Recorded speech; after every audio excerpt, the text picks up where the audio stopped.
Merci à Pasteur Stephen. La semaine prochaine, on termine ce matin notre série sur la prière. C'est l'heure de la prière, le jeûne et la prière. Mais on commence la semaine prochaine une série qui va s'intituler ADN. Je vais lancer la série de début d'année ADN dans dans notre corps, dans la nature. L'ADN, ça veut dire beaucoup. L'ADN, est présent dans tous les êtres vivants. C'est le support universel. Ça détermine notre identité. L'ADN ne ment jamais. L'ADN, c'est ce qui nous distingue, qui nous définit et nous identifie. Et nous allons étudier ensemble l'Épître de Jacques.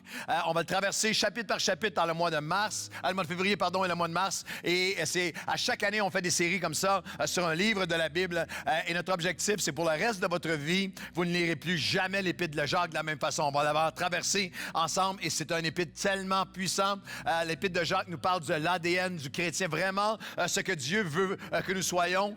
Les thèmes sont tellement pratiques. C'est l'épître le plus direct, le plus pratique, le plus in your face. Jacques est l'auteur le plus direct, le plus pratique et confrontant d'une certaine façon, mais tellement encourageant du Nouveau Testament probablement. On va regarder ensemble notre ADN à travers les épreuves et la souffrance, l'ADN à travers le contraste. Jacques fait le contraste entre la vraie foi, la fausse foi, la vraie religion, la fausse religion. L'ADN dans nos paroles, l'ADN dans tous les défis de la vie. L'apôtre Jacques parle des défis que nous avons dans nos priorités, dans les pressions de la vie, d'une manière qui aurait pu être écrite la semaine dernière. Alors ne manquez pas ça, ça commence. Je lance la série dimanche matin prochain, ADN, ici même à Nouvelle Vie. Et ce matin, nous allons recevoir les offrandes. Maintenant, j'invite les placeurs à s'avancer.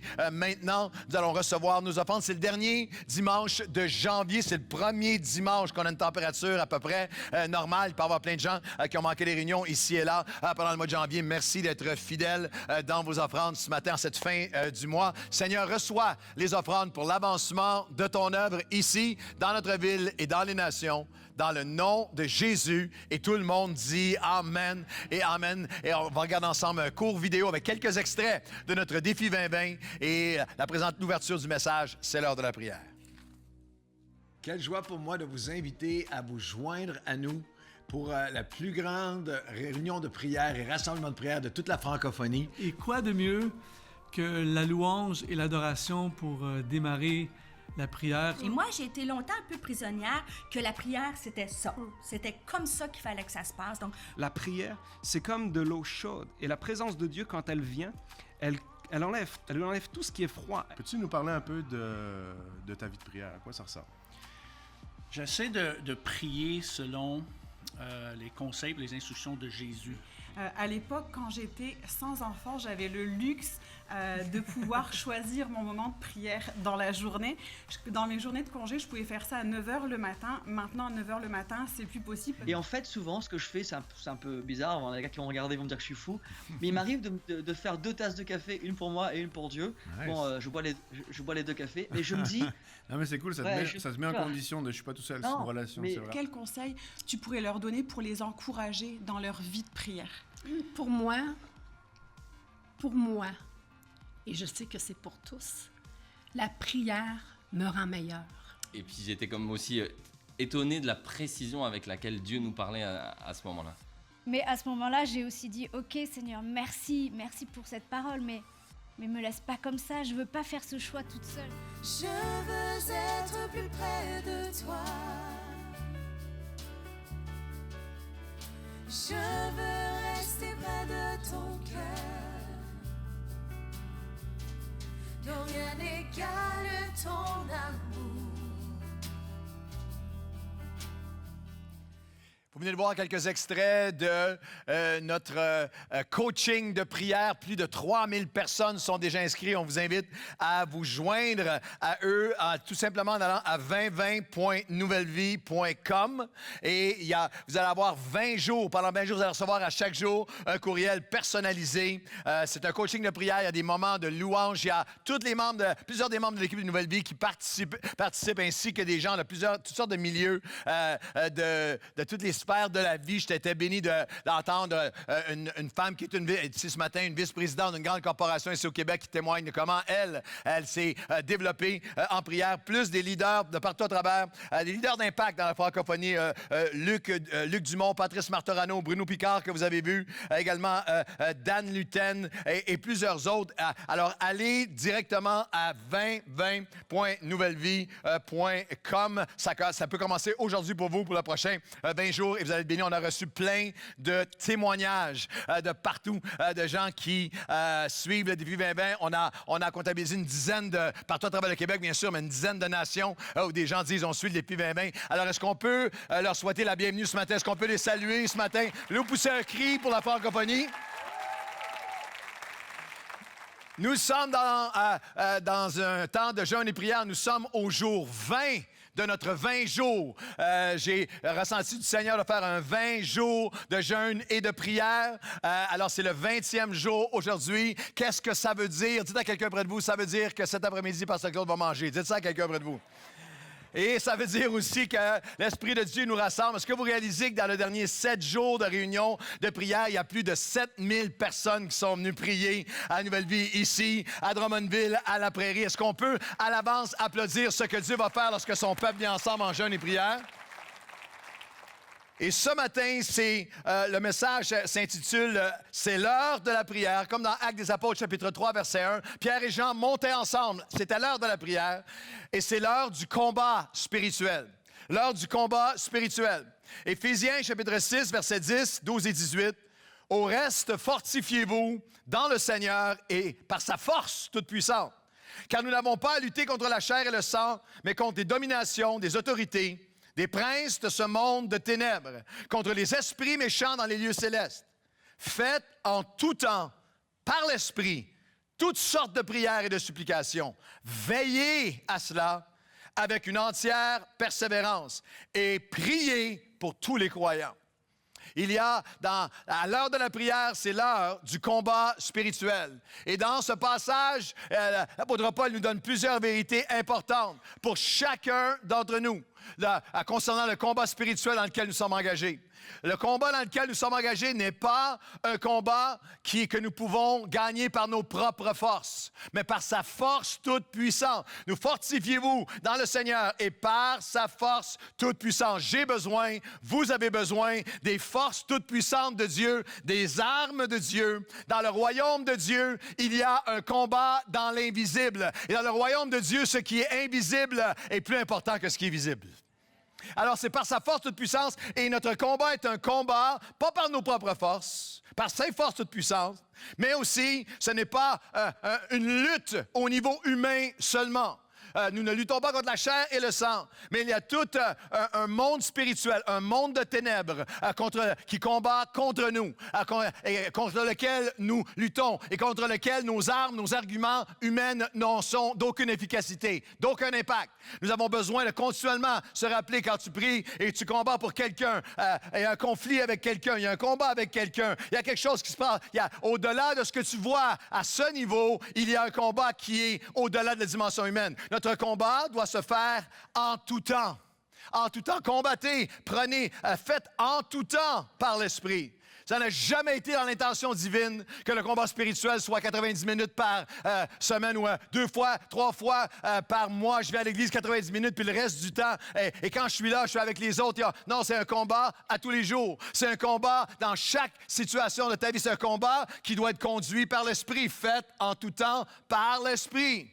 Il y a une communion avec l'Esprit de Dieu. Romains 8 l'a décrit de cette façon. Même lorsque nous ne savons comment prier, l'Esprit intercède à travers nous. Alors, c'est littéralement une conversation avec Dieu. C'est pas seulement à l'église, c'est avant d'aller travailler, c'est avant un rendez-vous, c'est avant une rencontre, c'est avec tes enfants, c'est face à toi-même, c'est seul devant ton ordinateur. C'est Seigneur, Esprit de Dieu, aide-moi à prier. C'est un combat avec toutes sortes de prières. Combattez à chaque jour par l'Esprit l'esprit avec toutes sortes de prières. Il y a toutes sortes de prières pour toutes sortes de situations de nos vies et toutes sortes d'émotions de nos vies. Si vous voulez avoir un exemple concret, si vous voulez donner un peu de vie, de vitalité à votre vie de prière, lisez par exemple, je vous défie cette année de lire les psaumes. Il y a 150 psaumes et croyez-moi, ces psaumes sont non seulement des chants, ces psaumes sont des prières. Il y a dans les psaumes 150 émotions différentes pour chaque chose que je peux traverser. Et plusieurs d'entre nous avons appris et avons pris plaisir. Et maintenant, ça fait partie intégrale de notre vie. Moi, ce matin, je peux vous citer des dizaines et dizaines et dizaines de références des psaumes parce que je prie ces psaumes. Pour chaque émotion que je peux traverser, il y a une prière, toutes sortes de prières. Et c'est un combat qui doit être pour d'autres que pour nous-mêmes. Prier par l'Esprit en tout temps pour tous les croyants. C'est ce qui est si précieux à l'Église de Christ. Vous n'êtes pas dans un christianisme biblique dirigé par l'Esprit si vos prières sont à propos de vous, si vos prières sont toujours pour vous, si vous vivez votre christianisme isolé. C'est pour ça qu'on vient ensemble. À qui il est bon, à qui il est doux, pour des frères, de demeurer ensemble, de prier ensemble, de combattre ensemble, de pleurer ensemble, de se réjouir ensemble. C'est là que l'Éternel répand sa bénédiction, vous devriez dire amen. Et le combat, probablement le plus sévère, c'est que c'est le combat spirituel, c'est le combat que je dois continuer. Veillez à cela avec une entière persévérance. Veillez à cela. Le message de ce matin est la fin d'une série, mais il doit être le commencement. Le combat spirituel doit commencer en ce début d'année, mais il doit surtout continuer et il doit croître. Une des définitions de la folie dans n'importe quel domaine, dans le domaine spirituel aussi, c'est de faire la même chose de la même manière avec la même mesure et s'attendre à un résultat différent. Si vous voulez voir la présence de Dieu, si vous voulez voir des victoires croître dans votre vie, si vous voulez que votre commencement spirituel soit et que l'année 2020 soit différente et à un autre niveau que 2019, vous devez prendre des décisions. De dire, je veux pas seulement commencer, je veux croître dans mon engagement. Peut-être que pour vous, c'est que vous êtes dans la maison de Dieu une fois ou deux fois par mois, vous allez dire, je vais en faire une priorité de la maison de Dieu cette année. Peut-être que c'est de dire, je vais me joindre, je n'ai pas à ça ou je n'ai une fois ou deux par année, mais un dimanche soir par mois, on va avoir la prière ensemble. La prochaine fois, c'est le 1er mars. Il y avait des centaines et centaines qui étaient ici dimanche dernier. Alors oui, je vais le mettre dans mon calendrier, c'est à 16h de l'après-midi, 17h30, je suis à la maison avec les enfants, mais j'ai touché Dieu. Je veux ajouter quelque chose. Je vais aller sur le site de l'Église, je vais aller me nourrir, je vais aller me joindre à un groupe Nouvelle Vie. Il y a une centaine de groupes Nouvelle Vie à lesquels tu peux te joindre pour aller prier. Il faut que nous avons besoin de plus qu'un bon début. Nous avons besoin de demeurer en sa présence. Demeurer. Personne ne nous amène à ça, c'est vraiment bon. Nous avons besoin de plus qu'un bon début, nous avons besoin de demeurer. Demeurer en sa présence. C'est ce que Jésus a dit, c'est que la fin de cette série de messages va être un tremplin, une rampe de lancement. C'est la fidélité à demeurer qui va nous permettre de porter un fruit qui va demeurer. C'est l'heure de la prière. Et probablement que c'est l'heure du combat spirituel. Et notre plus grand combat est probablement de continuer.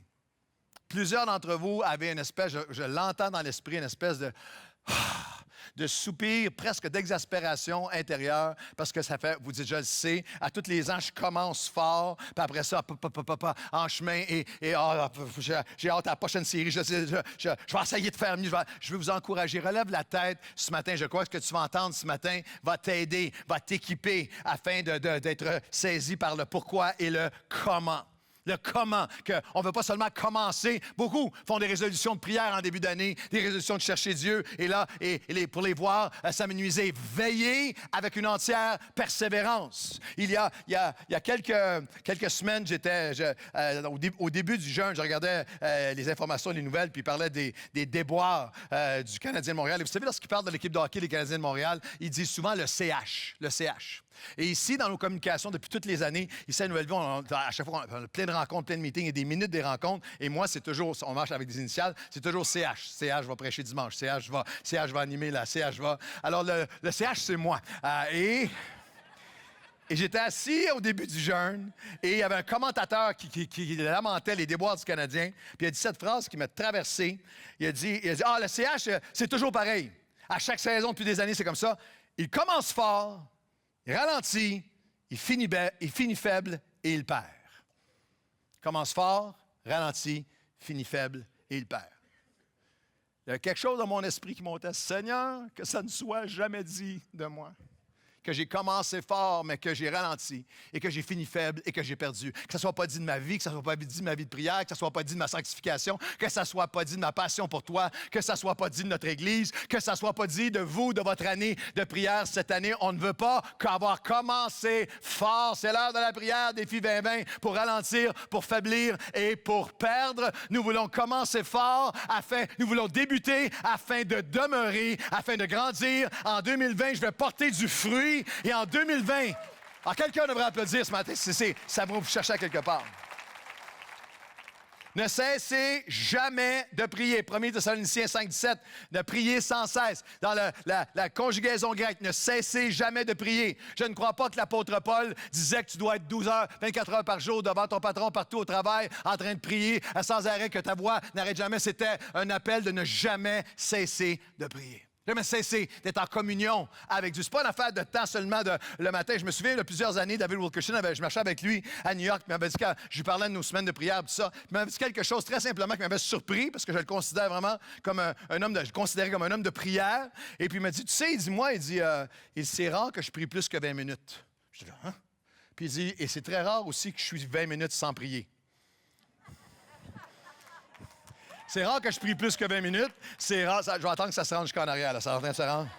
Il y en a qui vont empoigner cet après-midi à 3 heures. Alors, non, c'est une vie de prière. Ne cessez jamais. Il y a une conversation avec Dieu. Il y a une relation avec Dieu. Il y a une communion avec Dieu. Il y a cette dynamique que je veux demeurer en lui. Jésus dit demeure. C'est pas juste le début.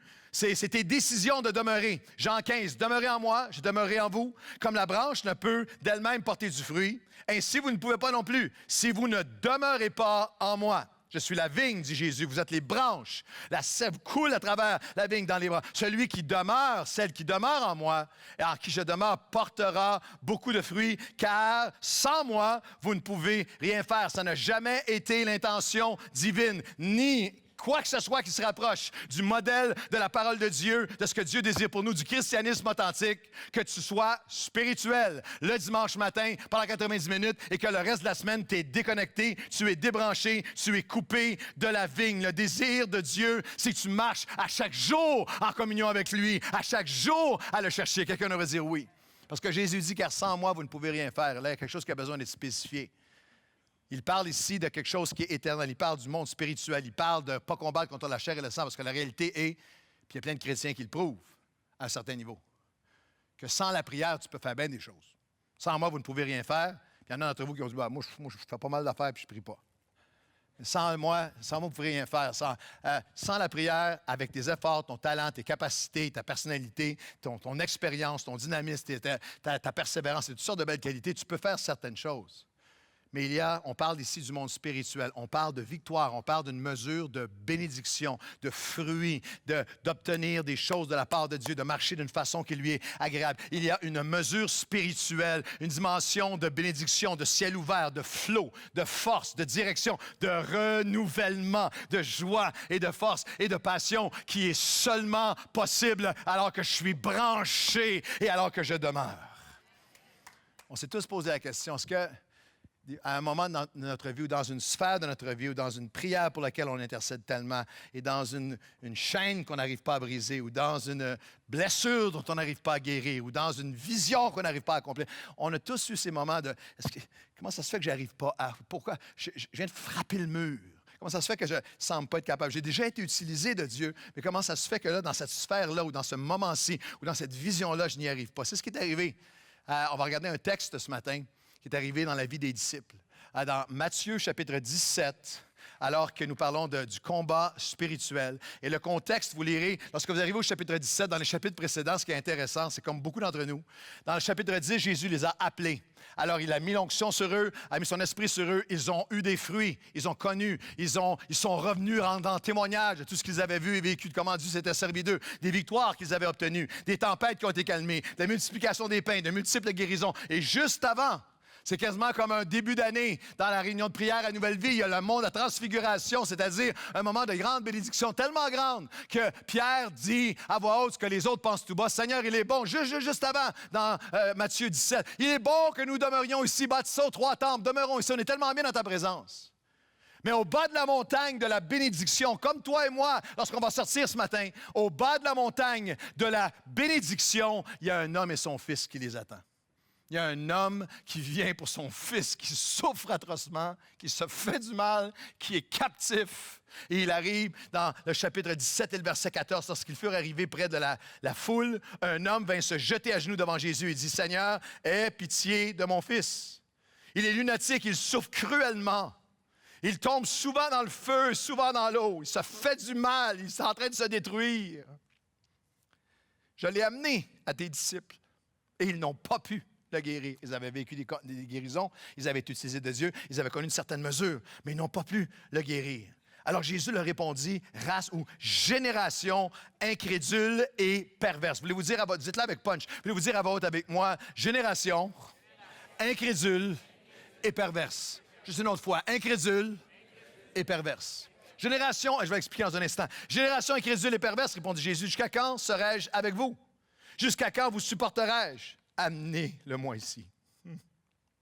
Jésus parla sévèrement au démon qui sortit de lui, et l'enfant fut guéri à l'heure même. Alors les disciples s'approchèrent de Jésus et lui dirent en particulier, pourquoi n'avons-nous pas pu? Ça, c'est la question. Pourquoi est-ce que je ne peux pas? Pourquoi n'avons-nous pas pu? Pourquoi est-ce que je n'ai pas pu guérir de ça? Pourquoi est-ce que je n'ai pas pu amener guérison? Pourquoi est-ce que je n'ai pas pu? Pourquoi est-ce que je suis bloqué? Pourquoi est-ce que je ne peux pas? Pourquoi n'ai-je pas pu? C'est à cause de votre incrédulité, leur dit Jésus. Je vous le dis en vérité, si vous aviez de la foi comme un grain de sénévé, vous diriez à cette montagne, transporte-toi d'ici là. Et elle se transporterait et rien ne vous serait impossible. Mais cette sorte de démonisation, dionomazomé, cette sorte de dénomisation, cette sorte de, ce degré de captivité, cette mesure de délivrance, cette ampleur de la manifestation de Dieu, cette percée surnaturelle ne vient que par le jeûne et la prière. Que par le jeûne et la prière. Les disciples s'approchent, sont dans une dimension la première parole que je veux vous donner, parce que c'est important ce début d'année pour Nouvelle Vie. C'est ces mots qui brûlent sur mon cœur. Et Jésus dit, amenez-les à moi, et l'enfant fut guéri à l'heure même. À chaque début d'année c'est la 27e année que nous jeûnons et prions. Je prends le moment pour remercier le Seigneur parce que mon père spirituel, Pasteur Sam, est ici. C'est lui qui nous a amenés jeûner, Pasteur Marc et moi, pour la première fois, 3 hommes dans une cabane dans le bois pendant 3 jours. On pensait, Marc et moi, mourir de faim. Moi, j'étais un gars de la ville, un gars de béton, un gars de Saint-Michel. Je n'avais jamais été aussi creux dans le bois, à la campagne. On n'a pas de musicien, on n'a pas de chantre, on n'a rien. On a Pasteur Sam et on joue. Entre les sessions, je vous confesse aujourd'hui, des années plus tard, 40 ans plus tard, que je me promenais dans le bois et je commençais à manger des feuilles. J'avais faim, j'avais vraiment... Mais le jeûne, dans le jeûne et la prière, et depuis les débuts de Nouvelle Vie, depuis 27 ans, à chaque début d'année, et c'est important que vous compreniez ceci, les gens de Nouvelle Vie, qu'à chaque début d'année, alors que nous jeûnons et prions, Dieu donne des paroles. Des paroles, et depuis le début de cette série de 5 messages, ils sont tous en ligne, j'en ai donné plusieurs exemples. Mais à chaque début d'année, il y a comme des instructions. Il y a une parole qui annonce, il y a une parole qui avertit, il y a une parole, et elles sont on ne devrait pas en être surpris. Parce que la parole de Dieu dit, Moïse parlait avec Dieu comme avec un ami. Et Dieu dit à Abraham, son serviteur, je ne cacherai pas à Abraham ce que je m'apprête à faire. Lorsque nous jeûnons et nous prions, il y a une direction. Et à chaque début d'année, il y a des choses qu'on ne comprend même pas tout le temps sur le coup, mais qui ont eu d'immenses impacts, d'immenses significations. Alors ce matin, marquez mes paroles et vous les écouterez en début d'année 2021. Mais depuis le début du jeûne, de l'intérieur, avec dans nos temps de jeûne et prière de leaders dans les dernières semaines ensemble, il y a une parole spéciale pour 2020, pour Nouvelle Vie. Chaque année a été bénie, mais il y a des mots tirés des Écritures que Dieu a écrits sur nos cœurs. Je vous les annonce pour 2020. Actes chapitre 1, verset 3, il se révéla, il se démontra vivant, il se manifesta vivant en leur donnant plusieurs preuves irréfutables. Et Dieu a mis dans notre esprit que cette année, il va manifester sa gloire avec des preuves irréfutables, des guérisons, des signes et prodiges, des guérisons entières, Acte 3:16. Je veux annoncer à quelqu'un qui a besoin d'entendre, il y a une guérison entière pour ceux qui vont le chercher ce matin, entière dans ton cœur, dans ton âme, dans ton pensée, dans tes pensées, dans ton passé, dans tes émotions. Des preuves irréfutables, des guérisons entières, des moments et maintenant. Et maintenant. Et maintenant, et maintenant. On a eu plusieurs et maintenant, mais 2020, dans ta vie et dans notre Église ensemble, va être une année de et maintenant. Et maintenant, et à l'heure même, cette année, Dieu va manifester sa gloire et amener délivrance. Et que ceux qui le reçoivent, le désirent et le poursuivent, crient Amen ce matin dans la maison de Dieu. Je dirais de cette façon. J'étais pendant ce temps de jeûne et prière et j'ai entendu ces mots à propos du formidable jeune homme, joueur de football, Laurent Duvernay-Tardif, qui s'en va, qui est au Super Bowl cet après-midi, un médecin, premier médecin de la NFL qui est au Super Bowl cet après-midi. Et alors qu'on parlait de lui, j'écoutais les informations, puis ils ont dit un Québécois qui va où aucun Québécois n'était allé auparavant. Il a été saisi par l'Esprit avec cette pensée, non seulement pour nous dans nos vies personnelles, mais je veux vous donner cette parole qu'en tant qu'Église Nouvelle Vie, nous allons aller. Il y a des choses qu'on a toujours entendues, qu'on a vécues déjà, mais il y a des choses qu'on a vues ailleurs, qu'on a vues dans différentes nations. Et Dieu dit, a mis sur mon cœur toute la semaine, dit au peuple cette année qui vont chercher ma présence, qu'ensemble, ce peuple chrétien du Québec, ce peuple de Nouvelle Vie, québécois, vont aller à un endroit où d'autres Québécois ne sont jamais allés auparavant, dans la manifestation de la gloire et de la présence de Dieu. Quelqu'un devrait dire Amen. Dis à quelqu'un près de vous, spirituellement, avec un sourire, dis à quelqu'un près de vous, on s'en va au Super Bowl. Dis ça à quelqu'un près de vous. Alors, il y a tout ce fruit, ces preuves irréfutables, guérison entière, et maintenant, à l'heure même, ne sont jamais sans combat. Jamais sans combat. Et en fait, les conquêtes vont être proportionnelles. Les combats qui vont les accompagner sont proportionnels à la conquête. Les disciples sont arrivés, on dit, qu'est-ce qui se passe? Pourquoi ne pouvons-nous pas?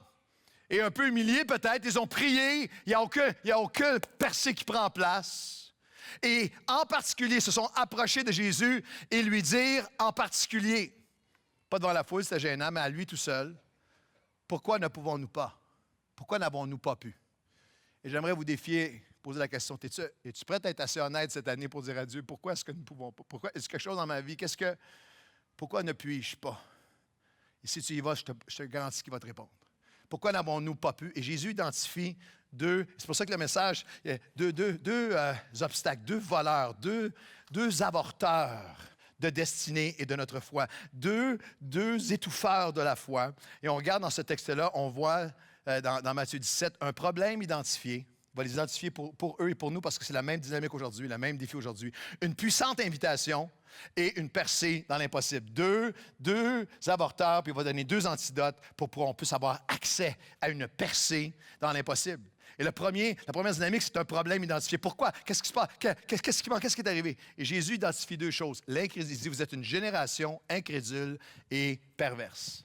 Le mot génération, ici, généa, dans le grec, c'est une famille d'une même génération d'humanité, très proches les uns des autres dans le temps et en caractère, vivant à une même époque. Nous sommes nés de Dieu, nous sommes une génération laquelle, et il dit, cette génération, elle est incrédule, apistos. Jésus dit, je vais vous identifier le blocage, le problème, le mur que tu frappes, c'est que tu n'es simplement pas assez connecté avec Dieu. Pas assez connecté avec Dieu. Tu es dans l'incrédulité, tu n'es pas assez en connexion avec Dieu. Le problème, l'obstacle, c'est un problème de connexion. Il y a plusieurs années, pas cette année, l'an dernier, je suis allé aux Philippines. Il y a plusieurs années, j'ai mon premier voyage aux Philippines. J'étais en route vers là-bas. C'est super long, 19 heures de vol à partir de New York. Et j'arrive à New York et j'étais à Kennedy, dans la toilette des hommes à Kennedy avant d'aller prendre mon vol. Et ça n'a même pas été 7-8 secondes. J'avais mon téléphone cellulaire. Je l'ai mis sur le comptoir. Je me suis lavé les mains. Puis quand je me suis retourné, le téléphone était parti. Quelqu'un m'avait volé mon téléphone. J'étais tellement pas agressif. J'étais tellement que je me suis mis sur le bord de la porte. Il y avait 7, 8 hommes, 10 hommes qui étaient là. J'ai dit, personne ne bouge, nobody moves. Les gars me regardaient tous. Je vais avoir l'air sérieux parce que personne n'a bougé. Et j'ai dit, Sir, you have a phone? Phone this number. Appelle mon numéro. S'il sonne. S'il y en a un qui est dans sa poche, puis il sonne, tu vas te faire sonner. S'il sonne. Non. Nous ne luttons pas contre la chair et le sang, mais contre la dénomination. Et personne. Alors, il a appelé. Et le policier le policier de l'aéroport me dit après, je fais un rapport. Il dit, mais non, les voleurs, là, c'est dans un. Ils partent et l'éteignent en même temps, etc. Ça arrive régulièrement. Et j'avais tout dans ce téléphone-là. J'avais toutes mes connexions, j'avais tous les vols, j'avais les hôtels là-bas, j'avais le nombre de réunions, j'avais mis des plans de prédication, j'avais mis plein de choses. J'étais tellement paniqué parce que j'étais déconnecté. J'étais complètement déconnecté. Et certains d'entre nous passons nos vies dans l'incrédulité parce que nous sommes déconnectés avec Dieu. Tu es déconnecté avec lui, tu es déconnecté. Le Seigneur dit, le problème numéro 1, c'est que tu es incrédule, tu es déconnecté avec Dieu. Alors la question, c'est comment est ta connexion avec Dieu et qu'es-tu prêt à faire pour la développer cette année? Où en es-tu dans sa présence, sa parole, sa maison, son royaume, la place que tu lui fais dans ta vie? Quelle place? J'ai lu un article fascinant. Quelqu'un m'a envoyé un article sur à quel point les réseaux sociaux, c'est envahissant, que littéralement, aux États-Unis, ils appellent ça, surtout, je pensais à Jésus qui dit, il faut que tu demeures. Ils appellent ça les 3 demeures. Que tout le monde, maintenant, au 21e siècle, la majorité des habitants de la planète, ils habitent dans il y a leur maison ou leur appart, il y a le lieu où ils travaillent, puis la 3e place, c'est les réseaux sociaux, c'est leur appareil, c'est leur tablette. Et là, vous avez une génération de croyants, qui sont 30, 40, 50, 60 heures semaine sur leur tablette et qui viennent passer quelques minutes avec Dieu et disent, comment ça se fait que je n'ai pas d'autorité? Comment ça se fait que je frappe le mur? C'est une affaire de connexion, c'est une affaire de correction avec lui, de connexion avec lui. Jésus a dit, tu n'es pas assez connecté avec moi. Es-tu prêt à prendre des décisions cette année dans la mesure où tu vas te reconnecter plus profondément avec moi? Et le deuxième obstacle, la première, c'est incrédule. Vous n'êtes pas assez connecté avec moi, avec ma maison, avec ma parole, avec ma présence, avec mon peuple. Vous n'êtes pas assez connecté avec moi. Et le deuxième obstacle, c'est que vous êtes pas assez connecté avec moi, dit Jésus, et trop connecté avec le monde. Perverse. Pas trop connecté avec ce qui nous dilue, avec ce qui nous décourage, trop connecté avec ce qui nous diminue dans notre marche avec Dieu, trop connecté avec ce qui nous fait dévier, ce qui nous déçoit, et ultimement, ce qui nous démonise et peut nous détruire. Le mot pervers ici, diastrépho, c'est pas comme une génération de pervers, comme on le pense aujourd'hui, pervers sexuel ou pervers. Non, le mot veut dire tu es déformé. Tu es détourné, tu es devenu opposé à la nature de Dieu. Tu es dénaturé. La nature de Dieu est déconnectée en toi. Ta foi a été corrompue. Ce que je regarde, ce que je fais peut me connecter ou me déconnecter. La pornographie déconnecte des hommes et des femmes de la présence de Dieu. Le mensonge nous déconnecte de la présence de Dieu. L'amertume nous déconnecte de la présence de Dieu. La paresse spirituelle, l'orgueil, nous déconnecte de la présence de Dieu. L'adultère, qu'il soit en action ou qu'il soit en pensée, nous déconnecte.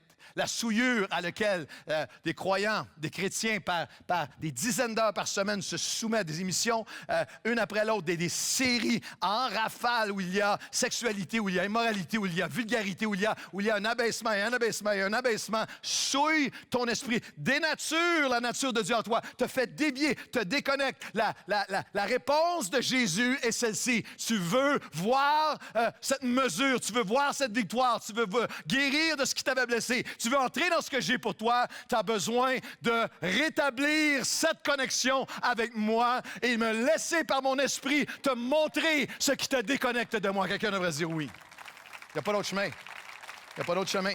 Il y a un problème identifié, l'incrédulité. Vous n'êtes pas assez connecté avec moi.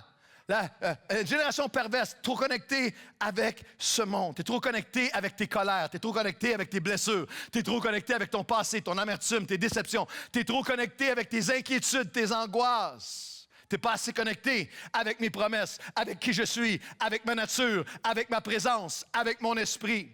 L'inquiétude n'a jamais rien changé, mais la prière change les choses et me change moi. Littéralement, c'est là qu'une des œuvres les plus négligées, oubliées, piétinées du Saint-Esprit prend place. Le Saint-Esprit de Dieu n'est pas là pour nous condamner, il est là pour nous convaincre. Il est l'esprit de vérité. Et une des choses les plus puissantes qui peut arriver cette année, c'est qu'à chaque jour de venir et dire, Seigneur, Dieu le Père, Dieu le Fils, Dieu le Saint-Esprit, que ça fasse 1 an que tu es chrétien ou que ça fasse 50 ans. Seigneur, mon Dieu, par ton esprit, viens me conduire, viens me montrer comment je peux plus être connecté avec toi et viens me montrer ce qui me déconnecte de toi. Littéralement dans Jean 16, lorsque Jésus explique l'œuvre de l'Esprit. Cependant, je vous le dis en vérité, il vous est avantageux que je m'en aille. Si je ne m'en vais pas, le Consolateur ne viendra pas. Il parle du Saint-Esprit, ne viendra pas vers vous. Mais si je m'en vais, je vais mourir et ressusciter. Je vous l'enverrai. Et vous allez être le temple du Saint-Esprit. Pas seulement de manière sporadique où il va venir sur vous comme dans l'Ancienne Alliance, mais dans la Nouvelle Alliance, si tu veux, il va habiter en toi. Il va te conduire. Le Paraklétos, le Consolateur, celui qui se tient pour toujours avec nous lorsqu'il sera venu. Il est l'Esprit de vérité. Il vous conduira et vous convaincra dans toute la vérité. Jean 16, versets 7 à 13. Car il ne parlera pas de lui-même, mais il dira tout ce qu'il aura entendu. Il vous annoncera les choses à venir. On a besoin d'être saisis ce matin avec cette pensée. Le Consolateur n'est pas seulement, le Saint-Esprit n'est pas seulement là pour nous consoler ou nous cajoler. Il est là pour nous convaincre, pas nous condamner, mais nous confronter et nous convaincre de ce qui nous déconnecte d'avec Dieu, de ce qui est péché devant lui, de ce qui souille ma relation, ce qui me dénature dans ma relation avec lui. Si vous voulez voir quelque chose, si vous voulez aller plus loin avec Dieu, écoutez cette phrase et qu'elle soit écrite dans votre cœur. Les visions que le Saint-Esprit donne pour moi s'accomplissent dans sa vérité en moi. Il vous annoncera les choses à venir. Il y a plusieurs cercles où on est continuellement de l'Esprit à dire les grandes visions. Les visions que le Saint-Esprit donne peuvent seulement s'accomplir si tu le laisses te montrer la vérité de ton cœur, la vérité de ce qui doit changer, la vérité de ce qui te déconnecte avec Dieu, la vérité que tu ne peux pas voir par toi-même. Il ne parlera pas de lui-même. C'est une des plus grandes fautes et faiblesses du monde chrétien pentecôtisant moderne. Le Saint-Esprit n'est pas une fin en soi. Il n'est pas un objet de consommation chrétienne pour ta bénédiction seulement. Il y en a que le Saint-Esprit, c'est une fin en soi. Non, il ne parlera pas de lui-même. Il veut élever les plans de Dieu dans ta vie. Il veut te conduire dans la vérité. Il veut te changer, te transformer, te reconnecter avec Dieu et te faire discerner et briser ce qui t'a déconnecté avec lui. Quelqu'un devrait dire oui.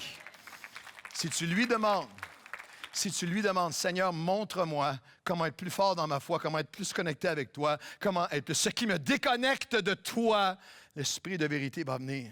Il va te montrer, pas te condamner, mais te convaincre. Il va te donner la capacité de... Et alors, il va se mettre à te parler. Il va se mettre à te montrer les choses qu'il a de préparer pour toi. Jésus dit, il y a deux avorteurs de vision. Mais voici les deux antidotes. Il a identifié les deux problèmes et voici maintenant les deux poursuites qui vont restaurer les deux poursuites afin que le mur tombe, afin d'amener cette mesure. Littéralement, verset 19 à 21. Alors les disciples s'approchèrent et lui dirent, en particulier, pourquoi n'avons-nous pas pu? C'est à cause de votre incrédulité, je vous le dis en vérité, si vous aviez la foi comme un grain de sénévé, vous diriez à cette montagne, transporte-toi, et rien ne vous serait impossible. Et voici les deux solutions. Mais cette mesure, ne sort que par la prière et le jeûne. Jeûne et prière, pas seulement pendant quelques jours en début d'année. Si vous allez sur le podcast de l'Église pour la prochaine année, nous allons enseigner sur le jeûne et la prière, toutes sortes de jeûnes. C'est pas seulement un jeûne de 40 jours comme Jésus dans le désert, il y a plein de jeûnes bibliques. Et la majorité des chrétiens sont assez ignorants sur le jeûne.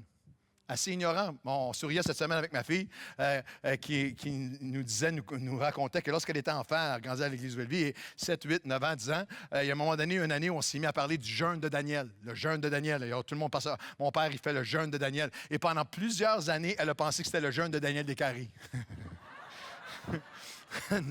Mon père, il fait le jeûne de Daniel. Mon père, il fait le jeûne de Daniel, le jeûne de Daniel Descaries. Alors, et finalement, elle a dit, il y a un autre Daniel qui existe dans le monde, dans la Bible. Et croyez-moi, il y a beaucoup d'adultes qui ne sont pas bien plus connaissants que ça. Dieu veut vous enseigner, Dieu veut vous équiper. Ce n'est pas quelque chose qui est juste souffrance, 40 jours dans le désert comme Jésus. Il y a une graduation à faire. Et ce n'est pas pour un élite. Ce n'est pas par le jeûne et par la prière. Jésus n'a pas dit pour les quelques-uns, pour les pasteurs, pour ceux qui prêchent, pour ceux qui, etc. Dans son enseignement universel aux chrétiens, dans Matthieu chapitre 6, Jésus a dit « Quand vous priez, quand vous donnez et quand vous jeûnez ». Il n'a pas dit si vous jeûnez. Et si ton christianisme, si ta version du christianisme n'inclut pas de prier, de donner de tes biens matériels pour, à l'œuvre de Dieu et pour au secours de ceux qui souffrent, et le jeûne n'est pas inclus, il te manque. Tu n'es pas dans le christianisme, la vie de disciple que Jésus a pour toi. Dans le jeûne et la prière, il y a une mesure d'autorité, de libération, de chaînes brisées, de faveur, de percée, de provision du ciel ouvert, de victoire, des ténèbres qui vont reculer, que seulement le jeûne et la prière peuvent donner.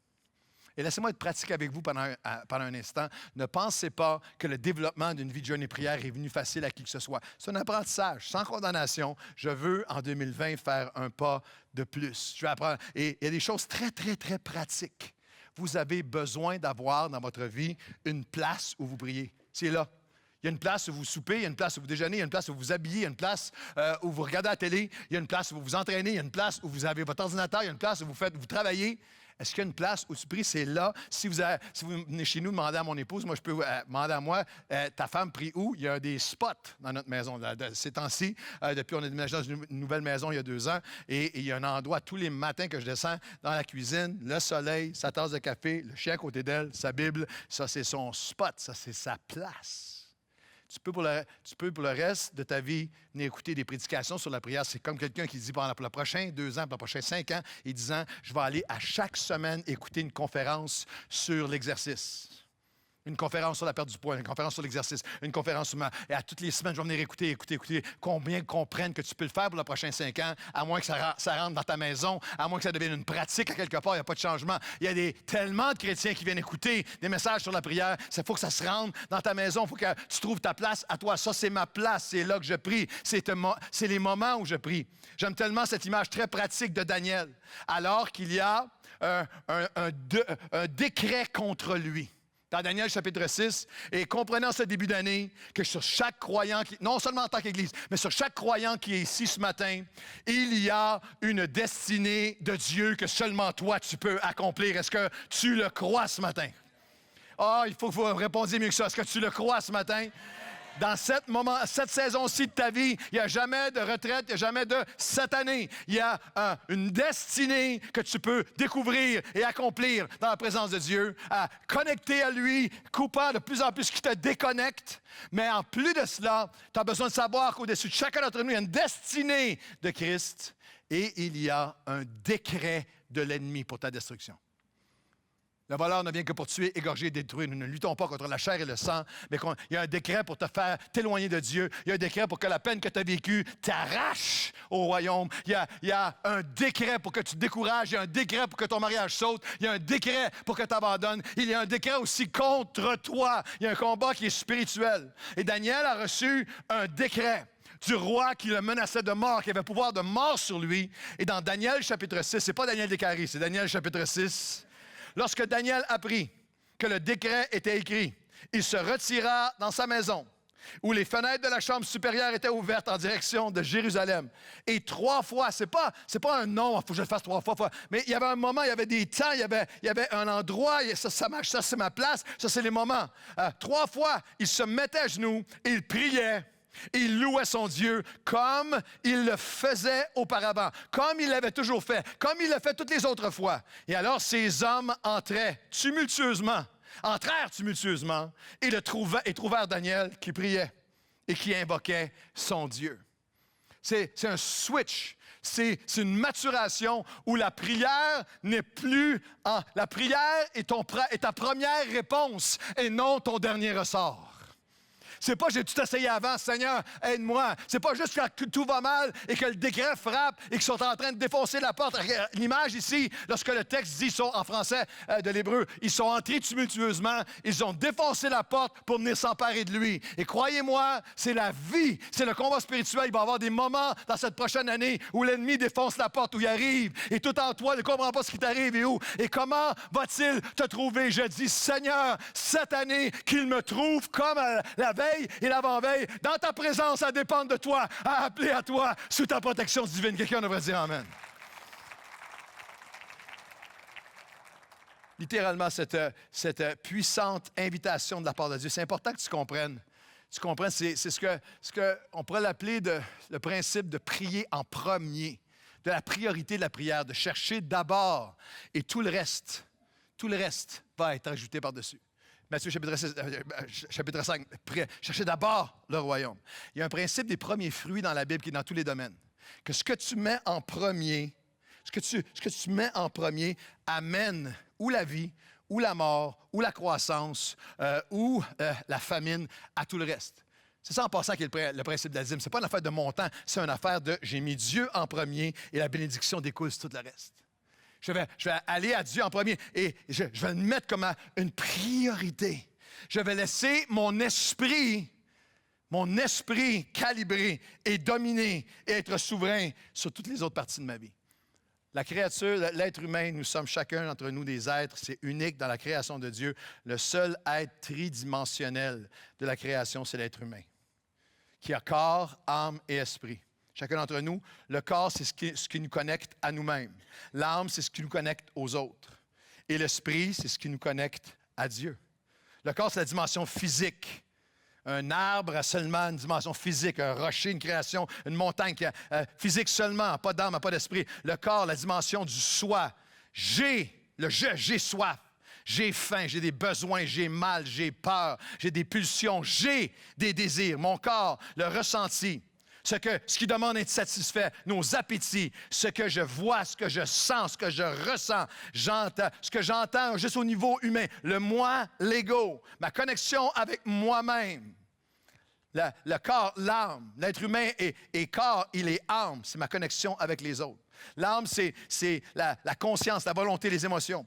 Une personne, nous pensons avec notre connaissance, nous désirons avec notre volonté, nous ressentons avec nos émotions. Dans notre communion avec Dieu peut nous permettre de grandir à penser comme Dieu pense, à désirer ce que Dieu désire, à ressentir ce qu'il ressent, afin de faire ce qu'il veut qu'on fasse et afin d'être ce qu'il veut que nous soyons. Ça, c'est l'âme. Mais l'âme, c'est les autres. C'est toutes les dynamiques de ma relation avec les autres, ma dépendance avec les autres, ma déception des autres, les émotions envers les autres, ma jalousie des autres, mes attentes des autres, mes blessures auprès des autres, mes désirs, mon bonheur. Alors, vous avez le corps, vous avez l'âme et vous avez l'esprit. Puis à chaque fois que j'enseigne là-dessus, il y a quelqu'un qui m'écrit, est-ce que les animaux ont des âmes? Est-ce que mon chien va être au ciel? Je ne sais pas si les chiens vont être au ciel, je laisse ça à Dieu. Les chats, non, mais les chiens, je ne sais pas. Si vous avez un chat, soyez bénis. Envoyez-moi pas de courriel, je ne le lirai pas. Alors, non, mais l'âme, c'est la connexion avec les autres. Et l'esprit, c'est connecté, c'est ce qui me connecte avec Dieu.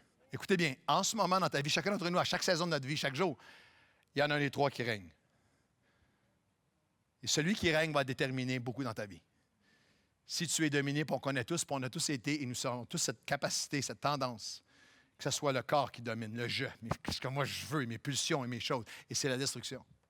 Et si c'est tes émotions qui dominent, si c'est ton âme qui domine, c'est pour ça que le psalmiste dit « Mon âme bénit l'Éternel et que mon esprit se réjouit en Dieu, mon Sauveur. » Lorsque tu rétablis la connexion et tu permets à ton esprit de venir calibrer, de venir équilibrer, de venir guérir, de venir restaurer tous les autres aspects de ta vie, il y a une reconnexion qui permet l'action surnaturelle de Dieu dans ta vie, qui permet, deux moments de jeûne en terminant, qui permettent littéralement dans ce combat spirituel, ce jeûne et la prière en 2020, afin de recevoir et de ne pas résister aux choses nouvelles que Dieu prépare.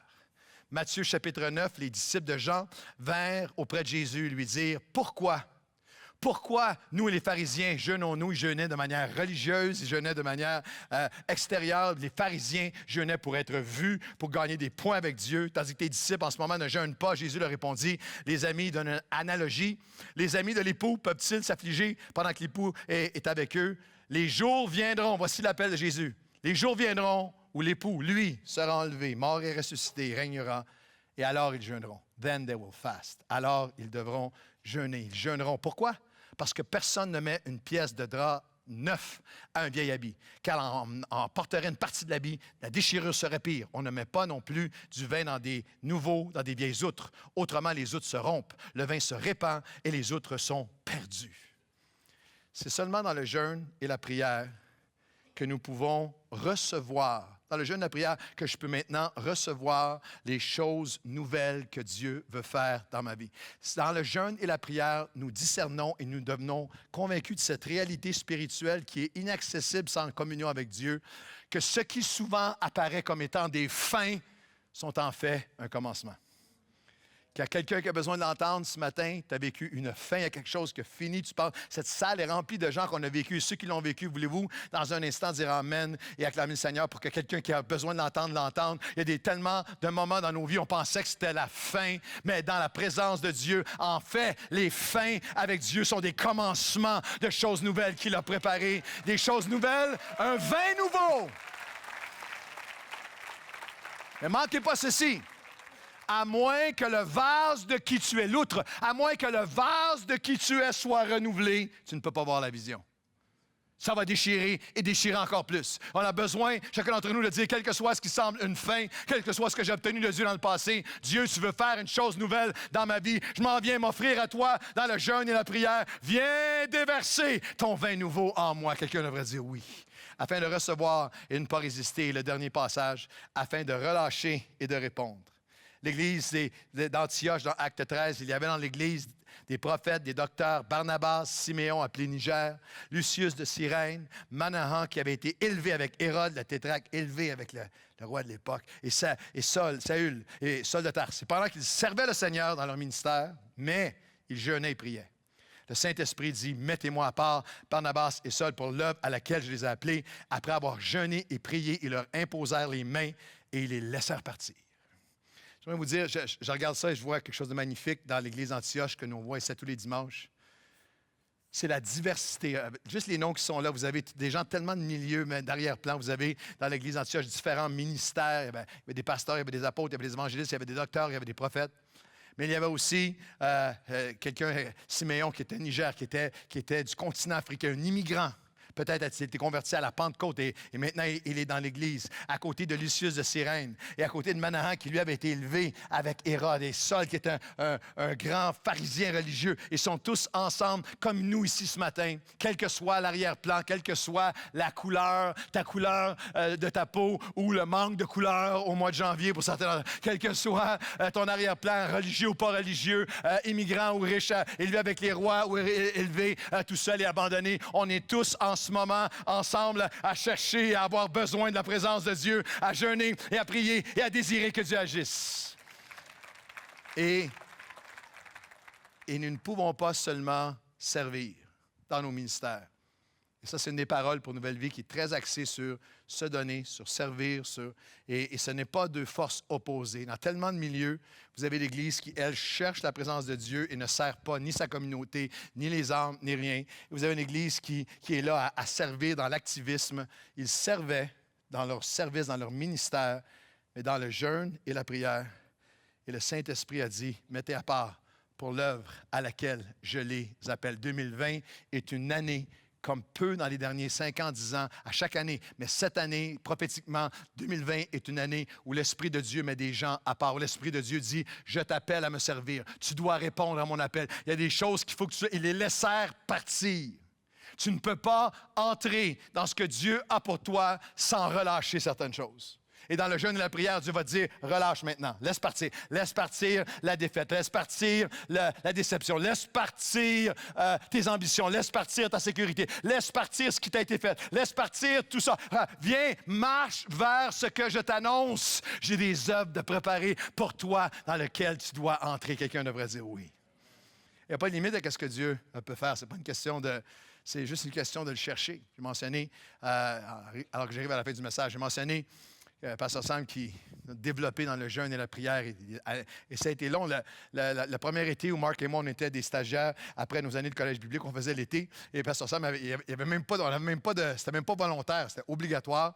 Il fallait arriver à 7 heures pour prier de 7 à 8. Et puis, on arrivait, pas qu'il on s'était levé à 7 heures moins quart. On arrivait et l'assistante de Pasteur Sam à l'époque, Denise, elle amenait toujours des beignes, du café, des beignes, toutes sortes d'affaires. Et on sentait ça, nous. Puis souvent, là, on arrivait à 7h10 et vers 8h moins 20, on était déjà dans les beignes. On était déjà dans le... Mais il y avait quelque chose qui grandissait. Il y avait jeûne, il y avait prière. Et Dieu appelle, et Dieu forme, et Dieu prend des gens tellement imparfaits, tellement j'ai parlé mercredi soir et je vais témoigner ce matin que ma première, alors qu'on a des réunions dans le temple et dans les maisons, mon premier groupe, une photo qui va apparaître à l'écran, mon premier groupe de groupe maison, là sur la photo à droite, c'est moi, et vous avez, c'était chez Aimé et Denise Bégin. Et une réunion maison où on priait ensemble, on cherchait la face de Dieu ensemble. Moi, là, c'est 1980, j'ai un an et demi de vie chrétienne. C'était très bon. Et Pasteur Sam prêchait le dimanche, on avait des choses, puis on discutait le message de la semaine. Et Dieu a donné des fruits, a donné des appels. On n'avait aucune idée où le Seigneur nous conduirait. Mais et quand je regarde cette photo-là, c'est hallucinant parce qu'il n'y a personne à ce moment-là qui regardait Claude et qui disait, lui, va devenir ça. Et sur cette photo-là, il y a plusieurs personnes. Sur cette photo-là, c'est la maison de Aimé et Denise Bégin qui ont donné leur vie au Seigneur, ont été baptisés, remplis de l'Esprit et qui ont servi le Seigneur encore jusqu'à aujourd'hui. Pendant 40 ans, on servait des déjeuners dans les écoles, on servait Dieu. À partir de cette maison-là, sur cette photo-là, vous avez Robert qui est là, qui est un ancien toxicomane, qui a donné sa vie au Seigneur, qui a été libéré. Et sa femme a rencontré Monique, s'est marié avec Monique. Et Monique est pasteur en ce moment encore aujourd'hui à l'Église Portail de Laval, une femme de Dieu, vous devriez dire amen. Sur la photo, il y a Jean-François qui est là, qui a donné sa vie au Seigneur, puis qui a rencontré une des filles de la maison qui était Hélène, qui était une jeune disco queen, qui a donné sa vie au Seigneur, qui est devenue Madame Hélène, la directrice générale de l'Institut de théologie pour la francophonie. Sur cette photo, il y a aussi Christian qui, lui, a commencé à fréquenter une autre fille de la maison, Nicole, qui, elle, avait un arrière-plan.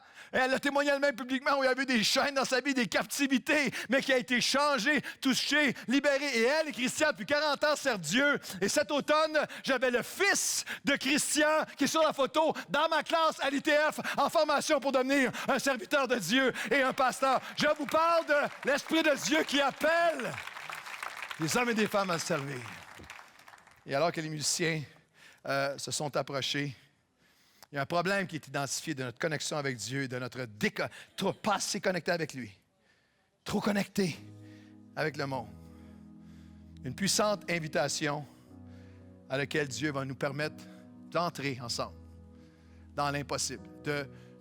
J'avais cette foi sur mon cœur pour chacun d'entre nous qu'en 2020, nous allons sortir de la dimension « Pourquoi n'avons-nous pas pu? » et entrer ensemble dans la dimension « Rien ne lui sera impossible ».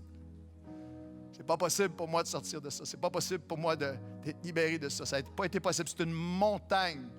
Et toute la semaine et pendant les 3 semaines du jeûne, il y avait ce cri dans mon cœur. Chacun d'entre nous, il y a une montagne là, qui est devant toi. Puis toi, tu la connais, ta montagne, en ce moment. Et en cette année 2020, par des preuves irréfutables, par des guérisons entières, et maintenant, et à l'heure même, ensemble, nous allons commander à cette montagne de se jeter dans la mer. Et Dieu, le Dieu de l'impossible, va l'accomplir en nous et que ceux qui le reçoivent et le recherchent et le désirent et le croient disent un dernier grand Amen ce matin. Et il faut que vous acclamiez à l'avance ce que le Seigneur va faire.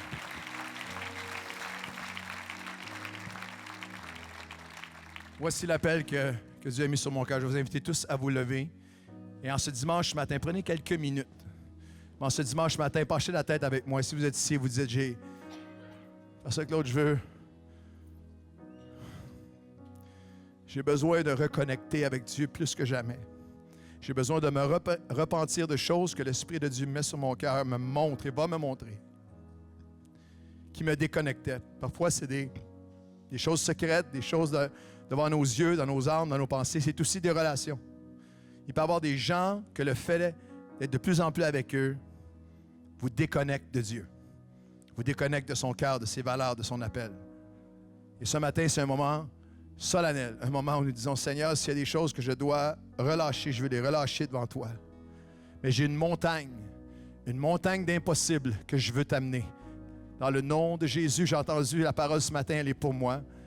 Et à la première réunion, tout le peuple entier est avancé. Si vous êtes libre de le faire, je vais demander à chacun d'entre nous, est-ce qu'on peut, toute l'équipe pastorale, je demande à l'équipe pastorale de s'avancer parce qu'on va prier avec vous. Mais est-ce que je peux appeler chacun d'entre nous? Vous dites, Pasteur Claude, un dimanche matin, ils vont faire un appel? Oui. Je voudrais que ce début d'année, c'est tout excepté une fin. Ce n'est pas la fin d'un message ce matin. C'est le commencement d'une année dans sa présence.